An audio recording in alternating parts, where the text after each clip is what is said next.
What is up, everybody? Welcome back to season 3 of Thursday's Theology. It has been a long and arduous break. My plan was to have a lot of content out sooner, but this little thing called coronavirus hit the globe. I haven't heard about that. Yeah, I don't know if you're aware of it, but that threw off a lot of plans. So we are now back for the second half of season 3 for Thursday's Theology.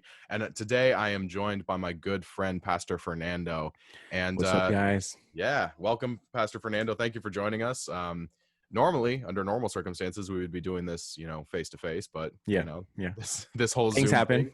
thing, things happen, and Zoom is making a ton of money. So yeah, man, I wish I would have invested in this, or I'm gonna have to make myself a time machine and go back and oh figure my this gosh, out. yeah. Which I guess if I made a time machine, I wouldn't go back to just invest. I'd be like, guys, it's coming. It's like, right. Get toilet paper. My hopes would be that your first thing would be like, I should warn people about this. No, I would go to wherever like patient 0 and be like, stop, don't move, don't go anywhere. Nice. All right. But if he doesn't listen to me, then I would invest in Zoom. Right. Plan B, backup plan. Well, thank you, Pastor Jeff, for having me here. Yeah, absolutely, man. So today, and for the next several episodes, we're actually going to be dealing with this series that I'm going to be calling Christ in Quarantine. And one of the things that have been really moved by over the past few months is just what it is that God is teaching us, not only as youth pastors, but as churches, as individuals, in this time of quarantine. So the question is simple: what has God been teaching you in quarantine? And what are some things that you've learned? So I'll throw it off to you, Pastor Fernando. You start, and then I'll share some about what I've been learning.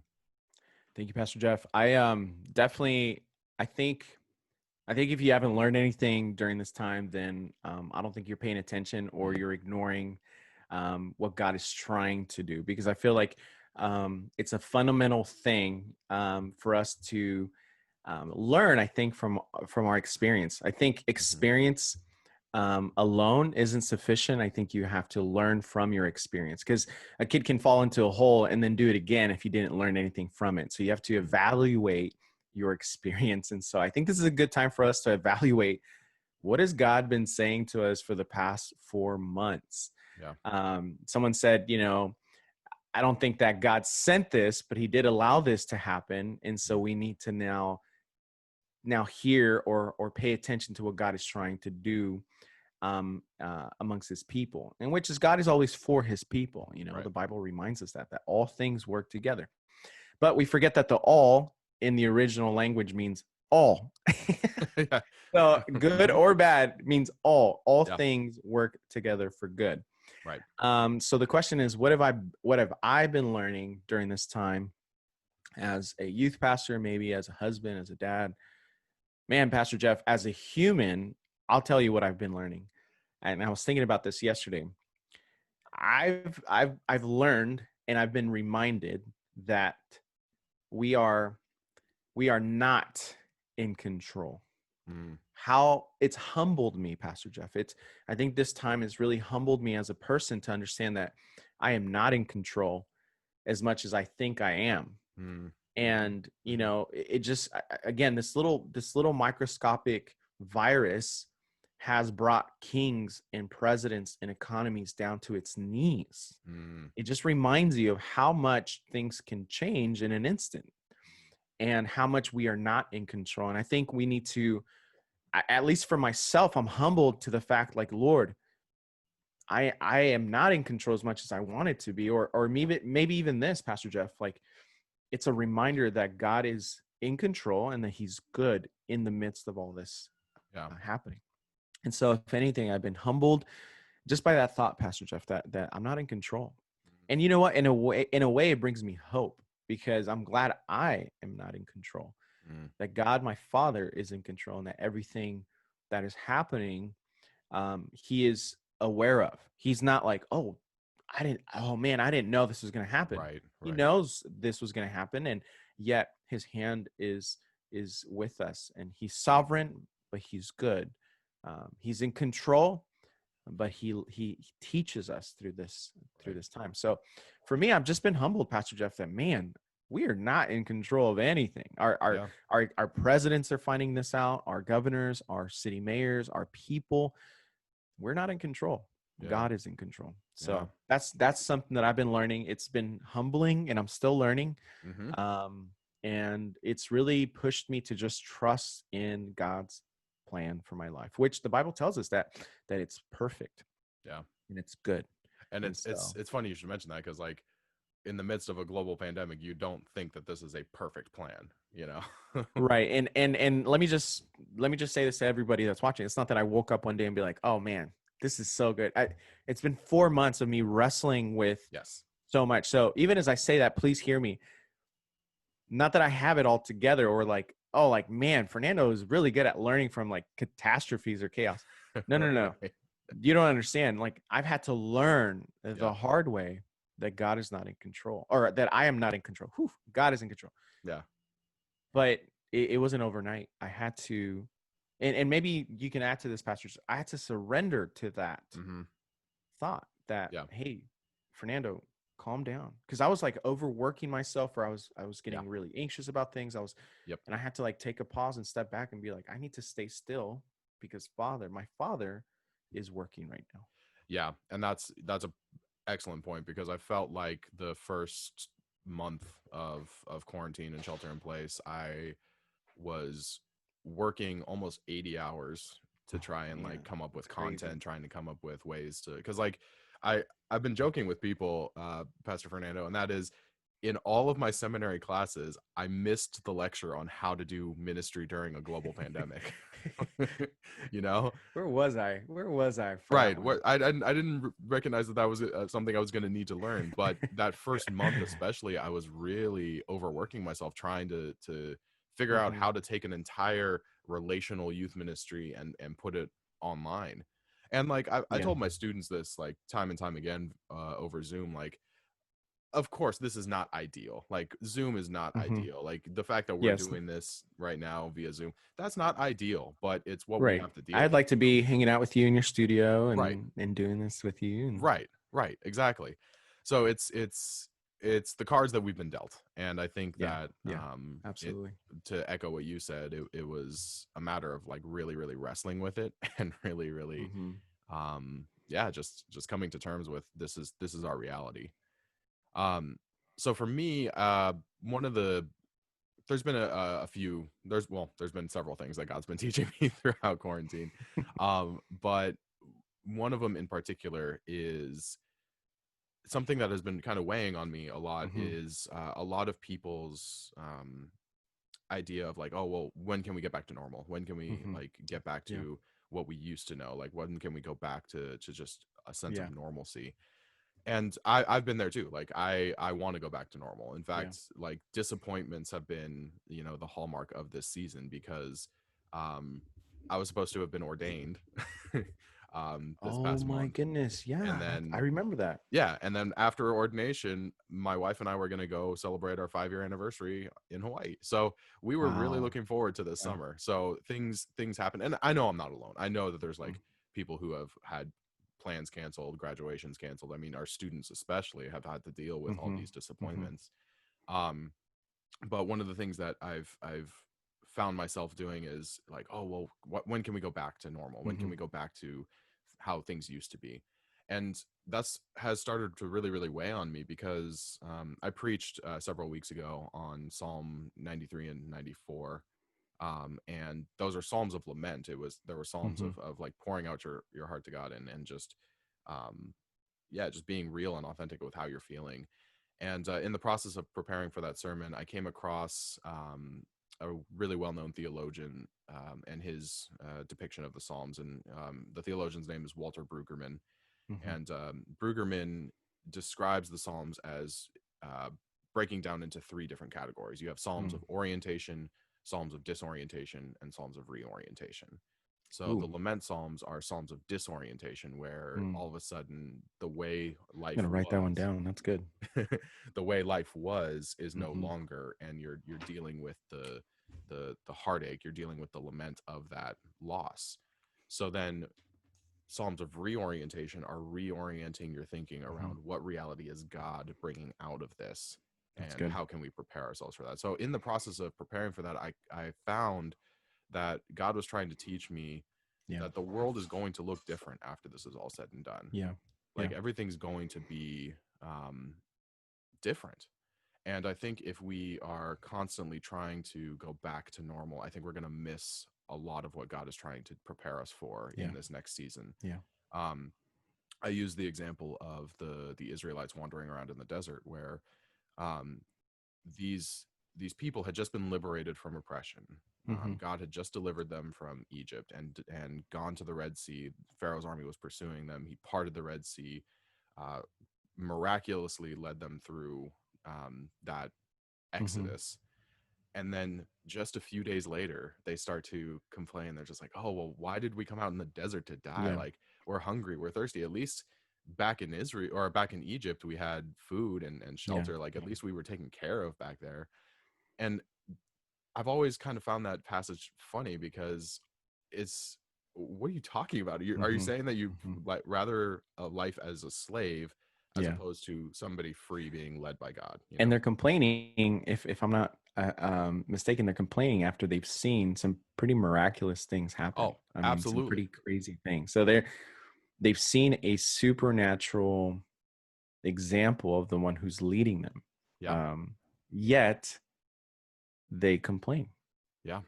I Yeah. mean, I've always found that, yeah, like they're complaining after they've seen like a miraculous like thing happen, Yeah. and they still don't. I mean, they still don't trust. Like, what does it take for them to trust? But Yeah. I can't hate on them because Right. Exactly. Because as much as we like to say, oh, well, look at those Israelites, like, look how little faith they have. Like, we do come that on, all the guys, pick time, it up. man.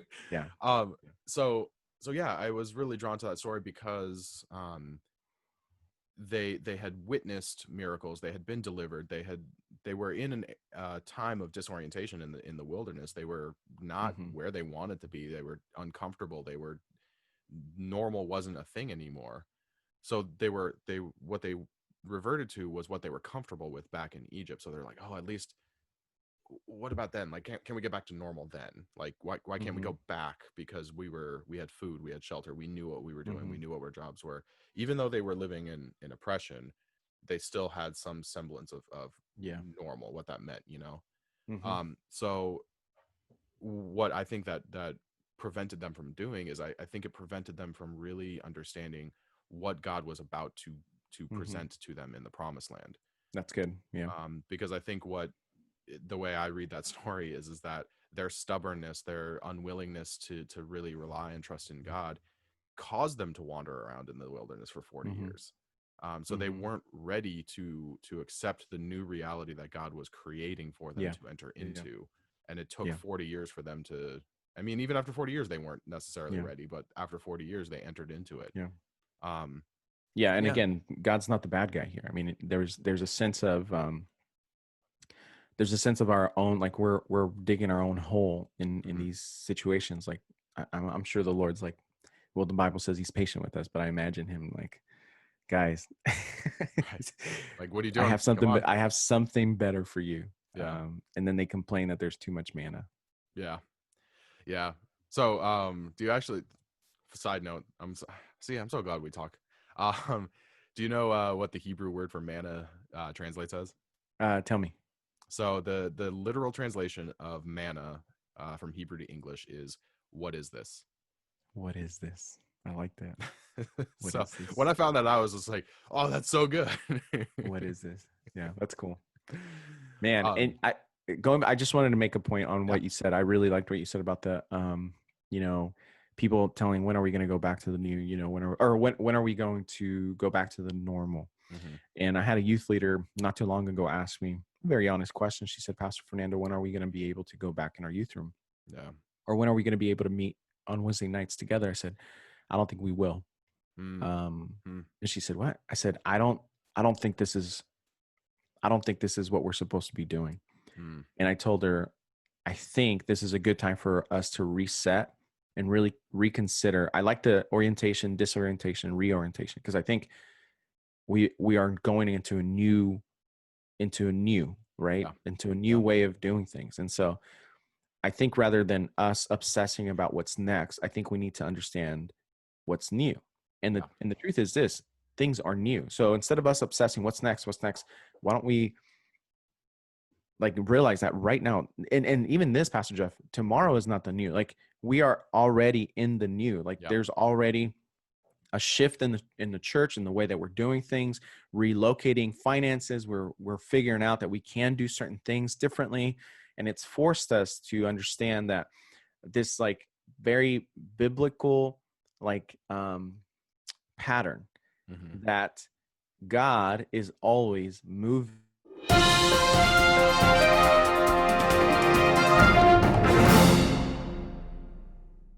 So we had a little bit of technical difficulties for No now, worries. but Yeah, we're back. So we're back. finish your thought of Thank you. yeah. Well, Pastor Jess, what I was saying, or what I was trying to say is this. I had a conversation with my wife about this and about some other stuff that I would love to actually talk to you about. Sure. But I was telling her, I think one thing that that can bring us hope, or that is good to remember during these times, is that in history we've seen things similar to this. Maybe not exactly like COVID-19, but we've seen plagues, we've seen world wars, we've seen famine, we've seen depression, we've seen uh, genocides, we've seen like crazy things in history. Yeah. But there's always a movement. Like we're always moving forward. Like there's always I just go back to those three things that that theologian said about the book of Psalms. Yeah. Orientation, disorientation, and reorientation, right? Mm-hmm. And so basically it's like this idea that we're going to see these things happen. COVID-19 is happening, but it's a season. It's going to be a time where that will end and something else will come out of that. And so what comes out of that is actually up to you, like how you will actually either respond to what's happening right now, or how you listen to the Lord. We cannot waste this chaos. Like, God is moving and he's using this. And but the question is, why? Like, for what? Right. And I think we have to remember also that God's heart is for his people and for the turning around of his children. And so if this is a time for the church to, I mean, everybody has their own opinion on this, but like, what if this is a time for the church to wake up and shake off all the fluffiness that we've added to our systems? Everything from lights to sound to video to things that we do. I mean, all those things are good. Trust me, you know that I love that stuff. Yeah. But what if it is like God waking up his bride and saying, hey, there are things in your life that are not helping. Right. And I'm trying to shake them off. Everything from racial issues within the church to the way that we do church and what we think is church. I mean, I'm sure you've probably seen this in your own congregation, where people are like, when are we going to go back to church? Yeah. Whoa, hold on. We've never stopped being the church, and we have to help people understand that the church has never been canceled. Right. We're outside the building, and the building does not make us. We have always been moving forward. Yeah. No, and that's a fantastic point, because I think that goes back to what we were talking about, of just like this longing to get back to normal, where I don't think the church is going to look different. I don't think the church is going to look the same after this is all said and done. Right. Yeah. And if it does, then I don't think we learned our lesson from this time period. Right. And it might even damage us. Yeah. Yeah. And to your point too, of like, we've seen, I mean, you're talking to a historian, like, right. That's what I'm saying. Yeah. You would know this more. Yeah. We've seen all these terrible things. And that's not to say like, like, oh, well, it'll pass, like it'll be fine. Like, right. That's not what we're saying. What we're saying though, is that based on our own perception of reality right now, we have to remember the historical context. We have to remember what has happened before, and know that this will be a season that passes, Yeah. It's definitely going to leave its mark. Oh yeah, definitely. And it should. It should. Yeah, it should. Yeah. And I think what was the last thing I wanted to say? The thing about my thought process is like I have like 15 different trains of thought going on at the same time. Bro, you have no idea how bad I'm like restraining myself from like going off on little rabbit trails all the time. Oh yeah.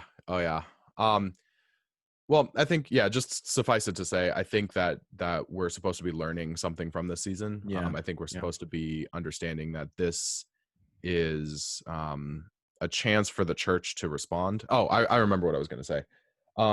If we look at the history of the church too, it's in times of greatest peril that the church actually explodes and Absolutely. grows and Yeah. travels. I mean, you look at the book of Acts, the key for Christianity spreading through the Mediterranean world in the first century the was not Pentecost, was not Yeah. baptizing people. It was persecution, and it was Yeah. the persecution Yeah. in Jerusalem that sent Yeah. these Christians all over the world, and they started church. So Yeah. I That's think true. that Yeah. I'm not trying to say that COVID is is persecuting the church. Like Right. that's a And I, whole nother conversation. yeah, and you know what, Jeff? I think it's important even for our students to watch this when they see this, is to understand that God uses everything. Yes. And so again, Yes. going back to that verse in Romans and even Hebrew, or not in Hebrews, in Genesis, I think it's like in the towards the end, I think it's 50-20 in the story of Joseph and his brothers coming back. I like that story where if you don't know the story of Joseph in Genesis, I would invite you to check it out, read it. Mhm. The story of Joseph, the character of Joseph is very important. Anyway, so Joseph goes through this whole crazy thing, right? From the pit to the palace, as some pastors have preached it. Yep. And towards the end, his brothers who basically they turned him in. They were planning on killing him. They sold him, and well, they didn't know that, but anyways, his own brothers turned on him. Yeah. That's the point. Yeah. And later on, when now Joseph is in power, they come to him and they're basically crying, begging after their father died, right? There's whole drama how he unveiled himself to them. Yeah. But after their dad died, he sends this like message. The brothers say, my dad's like last dying wish was don't kill us. Basically. Right. Yeah. But Joseph says this one line. He says, why are you afraid? Am I God that I would judge you? And then he says this. He says, what the enemy meant for evil, God has used for good. Yeah. And then he says, I'm not going to kill you. And then, the story goes on that he blesses them and et cetera. But the point is, in that message, it's like from the beginning, we see God, like a glimpse of God's pattern, like whatever the enemy turns for evil or for harm, God has a way of using that and turning it towards the good of his people. And so that's what's important. Not that who sent this plague. Yeah. What we need to understand is that God will use anything and everything for the good of his people. Yeah. Even a global pandemic. Even a global pandemic. Yeah. Nice. All right. Well, that's all the time we have for today, Pastor Fernando. Thank you so much for joining us. Thank you for kicking off the second half thank you. of season Thank you 3. for having me on here. I'm excited. Pastor Jeff, you always bring the good stuff. Oh man, I'm just blessed to hear you talk. So thank you everyone for listening. Thank you for tuning in and watching. And as always, this has been Thursday's Theology. My name is Pastor Jeff. I'm your host. And remember, theology doesn't always have to be difficult. It is simply the study of who God is. Take care. We'll see you next week.